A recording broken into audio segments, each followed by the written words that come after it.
সত্য ঘটনা। লিবিয়ান এক যুবক, নাম তার আমির। সে রওনা দিয়েছিল সৌদি আরব হজ করার জন্য।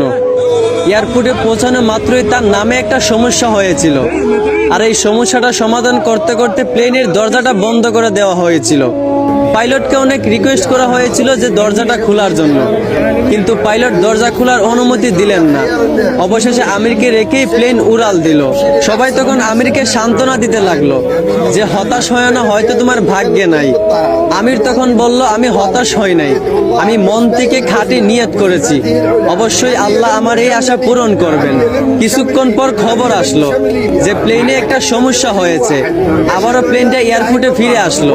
এয়ারপোর্টে আসার পর প্লেনের সমস্যাটা সমাধান করার পর আবারও পাইলটকে রিকোয়েস্ট করা হলো দরজাটা খুলে দেওয়ার জন্য, কিন্তু পাইলট আবারও আমিরকে না নিয়েই প্লেন নিয়ে উড়াল দিল।